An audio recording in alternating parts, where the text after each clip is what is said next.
మామ భోగి శుభాకాంక్షలు మామ నీకు. ఎక్కడ కాయగూరకి వెళ్తున్నావా? ఏడు సంచేటి ఓ కొబ్బరికాయ దొరికింది.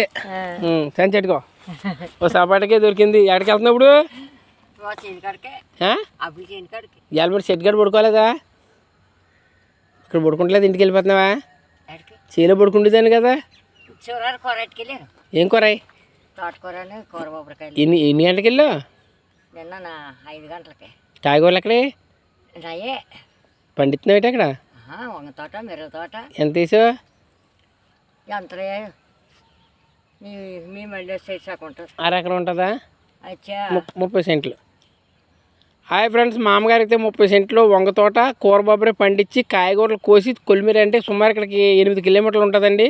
నడుచుకుంటూ వెళ్ళి చుట్టుపక్కల ప్రాంతాల్లో కూడా కాయగూరలు అమ్ముతుందండి మామగారు. కన్నయ్యమ్మ గారికి ఒక లైక్ చేయండి ఫ్రెండ్స్. తెచ్చామమ్మ. బెండకాయలు ఎలాగ అమ్ముతున్నావు? వంకాయలు ఎలాగ అమ్ముతున్నావు? పండుగ వెళ్ళాలా? గొప్ప అయిపోయిందా? గొప్ప గడ్డ రావడం గడ్డి బీకేసుకుంటాను నేనే. గడ్డి బీకేసుకుంటావు. ఎంత 40 సెంట్లు ఇచ్చారు ఆయన? ఉంటుంది.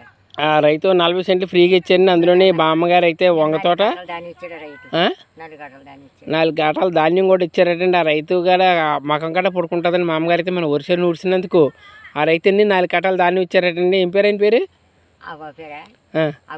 అబ్బులు గారు 4 కాటాలు. ఆ రైతు అయితే 4 కాటాలు ధాన్యం కూడా ఇచ్చారటండి. ఇవిడైతే వంగపాదులు కూర బొబ్బరే పెట్టుకుందండి. డైలీ కానీ ఈ సంచెట్టుకుని కాయగూరలు అమ్మడానికి వెళ్తుందండి మామ. కన్నయ్యమ్మ గారు చూడండి అదే స్టైల్లో నడుచుకుంటూ కాయగూరలు అమ్ముతుందండి. ఈరోజు కూడా ఆ మహిళకి తీసుకో మామ, సపడపళ్ళు తీసుకో.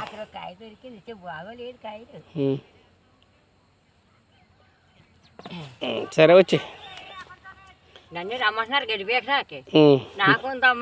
మరి రాలేపోయా. మరి ఇవాళ నువ్వు కూడా నా పనిలోకి వస్తే ఎంత బాగున్నా తెలిసా? వచ్చకూడదు పీకే పని లేదు పీక మామ. నువ్వే బాబీకి తోలుతాని వచ్చేతా దైతే దా మామ వచ్చిదా. కొన్ని అరగంట లేట్ అయినా పర్లేదా?